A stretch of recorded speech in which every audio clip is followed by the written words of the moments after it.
You should try this parota recipe. It is incredibly flacious, perfect delicious. இன்றைக்கி பரோட்டா தான் செய்ய போகிறோம். பரோட்டாக்கு பார்த்திங்கன்னா மாவு எடுத்து பிசைகிறதுக்கு ரெடி பண்ணிக்கலாம். ஒரு அப்ராக்சிமேட்டாக பார்த்திங்கன்னா ஒரு 1/2 கிலோ மாவு தான் நான் எடுக்க போகிறேன்.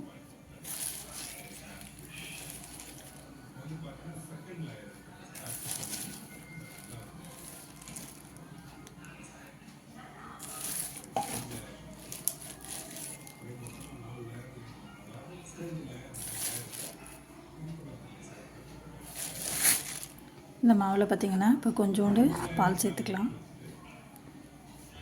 பால் எதுக்காக ஊற்றுறோம் அப்படின்னா அந்த மாவு அப்போ தான் புளிக்கும். பரோட்டாவை பொறுத்த வரைக்கும் புளிச்சா தான் அது வந்து நல்லாயிருக்கும். ஓரளவு ஒரு 1/4 டம்ளர் பால் சேர்த்துக்கலாம்.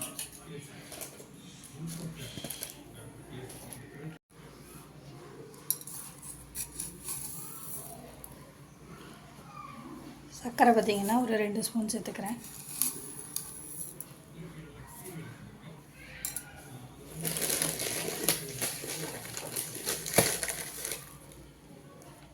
உப்பு பார்த்திங்கன்னா தேவையான அளவு உப்பு சேர்த்துட்டு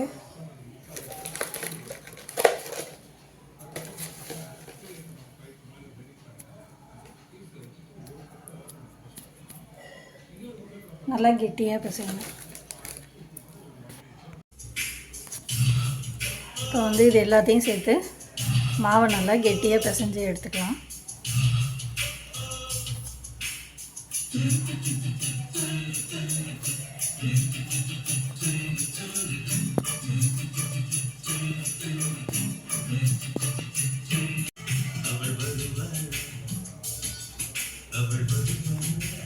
இப்போ டைம் பார்த்திங்கன்னா ஒரு 10 மணி ஆகுது.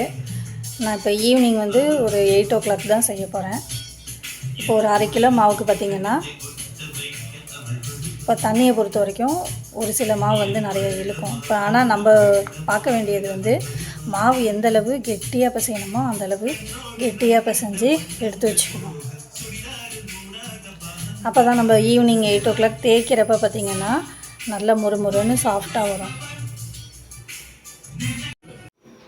இப்போ காலையில் பார்த்திங்கன்னா 10 மணிக்கு நான் பிசைய ஆரம்பிக்கிறேன். இப்போ 10 மணிக்கு பிசைஞ்சு வச்சிட்டேன் அப்படின்னா நைட்டு ஒரு 7 மணி 8 மணிக்கு தான் செய்ய ஆரம்பிப்பேன். அந்தளவு மாவு ஊறணும். மாவு ஊற ஊற தான் வந்து நம்மளுக்கு அந்த செரிமான கோளாறு வராது. பரோட்டா சாப்பிட்டாவே ஒரு வயிறு வலி வரும். அந்த பிரச்சனையெல்லாம் இல்லாமல் இருக்கணும்னா மாவை வந்து புளிக்க வச்சு சாப்பிடுங்க. அப்போ தான் வந்து வயிறு வலி வராது, செரிமானமும் ஆகும், சாஃப்டாகவும் இருக்கும். பரோட்டா அவ்வளோ சாஃப்டாக இருக்கும், மொறுன்னு வரும். கண்டிப்பாக நீங்கள் வீட்டில் ட்ரை பண்ணுங்கள், நல்லாவே வரும். சிம்பிள் மெத்தடில் தான் நான் சொல்லி கொடுத்துருக்குறேன். அதனால் ட்ரை பண்ணிவிட்டு ஈஸியான மெத்தடு தான். உங்களுக்கு கடையில் செய்கிறத விட இது ஈஸியாக தான் நான் சொல்லியிருக்கேன். ட்ரை பண்ணி பாருங்கள். மாவு பார்த்திங்கன்னா நல்லா கெட்டியாக பிசைஞ்சு ரெடி பண்ணியிருக்கிறேன். பார்த்திங்கன்னா நல்லா கெட்டியாக இருக்கணும். இந்த அளவில் நல்லா கெட்டியாக இருக்கணும். ப்ரெஸ் பண்ணால் அது பார்த்திங்கன்னா உங்களுக்கு தெரியுது. இந்த மாதிரி கெட்டியாக நீங்கள் பிசைஞ்சு வைக்கணும். பிசைஞ்சிட்டு ஒரு பிளாஸ்டிக் கவர் எடுத்து அது மேலே மூடியோ இல்லை ஒரு அலுமினிய பாத்திரம். ஏன் அப்படி பிளாஸ்டிக் கவரை அலுமினிய பாத்திரம் யூஸ் பண்ண சொல்கிறோம் அப்படின்னா, இப்போ இந்த மாவு எந்தளவு சீக்கிரம் புளிக்குதோ அந்தளவு நல்லாயிருக்கும். அதுக்காக தான் வந்து பிளாஸ்டிக் கவர் போட்டு மூடணும் அப்படின்னா வந்து சீக்கிரம் புளிக்கும். அதே மாதிரி சில்வர் பாத்திரத்தை விட அலுமினிய பாத்திரத்தில் நம்ம இந்த மாவை வச்சு மூடினோம் அப்படின்னா, மூடி வச்சோம்னா சீக்கிரம் புளிக்கும். அதுக்காக தான் அந்த புளிப்பு, அந்த மாவு புளிச்சா மட்டும்தான் உங்களுக்கு வந்து நல்லா அந்த பபுள்ஸ் மாதிரி வரும். அந்த இப்போ ப்ரெட்டெல்லாம் செய்கிறாங்க பார்த்திங்களா, ப்ரெட்டெல்லாம் வந்து அந்த புளிக்க வைக்கிறதுக்காகவே வந்து இது யூஸ் பண்ணுவாங்க. அந்த புளிக்க வைக்கிறதுக்கு நம்ம இப்போ இதை பொறுத்த வரைக்கும் பால் சேர்த்துருக்கோம். இந்த பால் சேர்த்தது காரணமே ஒன்று சாஃப்டாக வரும், மொறுன்னு வரும், நல்லா டேஸ்ட்டாக இருக்கும். புளிக்கிற ப்ராசஸ் வந்து சீக்கிரம் ஆகும். இப்போ ப்ரெட்டும் பார்த்திங்கன்னா உங்களுக்கு புளிக்க வச்சு தான் செஞ்சால் தான் அது நல்லாயிருக்கும். அதே மாதிரி இதுவும் புளிக்க வச்சு செஞ்சால் தான் உங்களுக்கு நல்லாயிருக்கும். இந்த மாதிரி இப்போ நீங்கள் இப்போ கெட்டியாக பிசைஞ்சிருக்கிறது பார்த்திங்கன்னா டைம் ஆக ஆக வந்து நல்லா சாஃப்டாக வந்துடும். ஒரு 6 ஓ கிளாக் 7 ஓ கிளாக்லாம் பார்த்திங்கன்னா மாவு நல்லா சாஃப்டாக பஞ்சு மாதிரி இருக்கும். இப்போ இந்த டயத்தில் பார்த்திங்கன்னா ரொம்ப ஹார்டாக இருக்கும் மாவு. ஹார்டாக இருக்குது. இப்போ இந்த டயத்தில் நீங்கள் சாஃப்டாக பிசைஞ்சிங்கன்னா நீங்கள் வந்து 7 ஓ கிளாக் 8 ஓ கிளாக் ஒரு 6 ஹவர்ஸ்க்கு அப்புறமேட்டு மாவு அதை விட இன்னும் சாஃப்டாக மாறும். அதுக்காக தான் அந்த மாதிரி செய்கிறது. இப்போ இந்த மாதிரி ரவுண்டாக தட்டிட்டு இந்த மாதிரி தோசை மாதிரி சப்பாத்தி கட்டையில் வச்சு ரவுண்டாக தட்டிக்கங்க, தேய்ச்சிக்கங்க. இந்த மாதிரி வரும். இந்த மாதிரி தேய்ச்சதுக்கு அப்புறமேட்டு இந்த மாதிரி கையில் அப்படியே எடுத்தீங்க அப்படின்னா வரும். உங்களுக்கு வந்து அந்த பபிள் கம் மாதிரி இழுத்தா வரும் பாருங்கள். ஏன்னா இந்த மாவு புளிச்சா தான் அந்த பபிள் கம் மாதிரி வரும், உங்களுக்கு ஸ்ப்ரிங் மாதிரி வரும். அதனால தான் இந்த ப்ராசஸ் பண்ணுறது. பாருங்கள் எப்படி இருக்குன்னு. இப்போ வந்து இந்த மாதிரி ரவுண்டாக நம்ம தேய்ச்சி ரெடி பண்ணி வச்சுக்கணும். நம்ம இந்த மாவு வச்சு பூரிக்கட்டையெல்லாம் தேய்க்கிறதுக்கு முன்னாடி தட்டில் எண்ணெய் தடவிக்கணும். இந்த மாதிரி மாவு பார்த்திங்கன்னா உங்களுக்கு இந்த மாதிரி தேய்ச்சி இதுலேயும் லைட்டாக நீங்கள் எண்ணெய் தடவிக்கணும். அதுக்கப்புறமேட்டு இது வந்து இப்போ 2வது பேட்ச் நான் செய்கிறேன். ஃபஸ்ட்டு பேட்ச்சு வந்து தேய்ச்சி எடுத்துட்டேன். இப்போ 2வது பேட்ச்சில் பார்த்திங்கன்னா மாவு எடுத்து நல்லா லைட்டாக எண்ணெய் லைட்டாக ரொம்ப நான் இதை பொறுத்த வரைக்கும் எண்ணெய் அதிகமாகவே யூஸ் பண்ணல. கொஞ்சமாக எண்ணெய் தடவிட்டு என்ன பண்ணணும், நல்லா உருண்டை ஷேப்பில் இது பண்ணிவிட்டு தட்டிக்கணும் அந்த மாதிரி. அதுக்கு முன்னாடி தட்டில் வந்து எண்ணெய் தேய்ச்சிக்கோங்க. ஒரு லைட்டாக எண்ணெய் தேய்ச்சிக்கலாம், அது ஒட்டாத அளவுக்கு. நீங்கள் செய்ய செய்ய உங்களுக்கு ப்ராக்டிஸ் ஆக ஆக நீங்களே நல்லா செய்ய ஆரம்பிச்சிருவீங்க. ஸ்டார்டிங்கில் கொஞ்சம் எப்படி செய்கிறதுங்கிறது தெரியாது. இந்த மாதிரி நான் சொல்கிற மாதிரி ஒவ்வொரு ஸ்டெப்பும் ஃபாலோ பண்ணிங்கன்னா நீங்களும் நல்லா பரோட்டா வீட்டிலையே செய்ய ஆரம்பிக்கலாம். தட்டில் நல்லா எண்ணெய் தேய்ச்சிட்டு அந்த மாவை வச்சு அழுத்தி இந்த மாதிரி இது சப்பாத்தி மாதிரி நம்ம அப்படி தேய்ச்சி எடுத்துக்கிட்டோம். தேய்ச்சதுக்கப்புறமேட்டு ஒரு 2 சொட்டு எண்ணெய் வந்து மேலேயும் தேய்ச்சிக்கணும். தேய்ச்சி அந்த மாவை தடவிட்டு அதுக்கப்புறமேட்டு நம்ம கையிலையும் எண்ணெய் தொட்டுக்கிட்டு எடுக்கணும். இந்த டயத்தில் மாவு நம்ம கையில் ஒட்டவே ஒட்டாது, சாஃப்டாக இருக்கும், அவ்வளோ சாஃப்டாக இருக்கும்.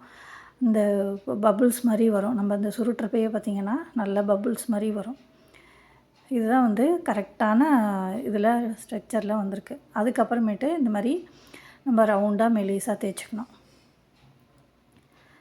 தேய்ச்சிட்டு உங்களுக்கு வந்து நீங்கள் வந்து கொஞ்சம் மொத்தமாக வேணும் அப்படின்னா மொத்தமாக கூட தேய்ச்சிக்கலாம். உங்களுக்கு வந்து மொத்தமாக தேய்க்கிறப்ப உங்களுக்கு வந்து சாஃப்டாக இருக்கும். ரொம்ப தின்னாக மெலிசாக தேய்ச்சிங்கன்னா உங்களுக்கு நல்லா மொறுமொறுன்னு வரும். பூரி மாதிரி மொறுமொறுன்னு நல்லாயிருக்கும். அந்த மாதிரி வேணும்னா நீங்கள் நல்லா தட்டையாக தேய்ச்சிக்கங்க மெலிசாக. இல்லை எனக்கு சாஃப்டாக வேணும், எனக்கு வந்து மொறுமொறுன்னு சில பேர் பிடிக்காதுன்னு சொல்லுவாங்க. அப்போ வந்து நீங்கள் கொஞ்சம் மொத்தமாக தேய்ச்சிங்கன்னா உங்களுக்கு சாஃப்டாக வரும். இதுவும் பார்த்திங்கன்னா உங்களுக்கு நல்லா சாஃப்டாக இருக்கும், அவ்வளோ டேஸ்ட்டாக இருக்கும். இப்போ எல்லாமே நான் தேய்ச்சி ரெடி பண்ணி வச்சுருக்கிறேன். இதுக்கப்புறமேட்டு தோசைக்கல்லில் போட்டு எடுத்தோம்னா இந்த மாதிரி நம்மளுக்கு வந்துடும். அதுக்கப்புறம் தோசைக்கல்லேருந்து எடுத்துட்டு சூடாக இருக்கிறப்பயே பார்த்திங்கன்னா இந்த மாதிரி தட்டிக்கணும்.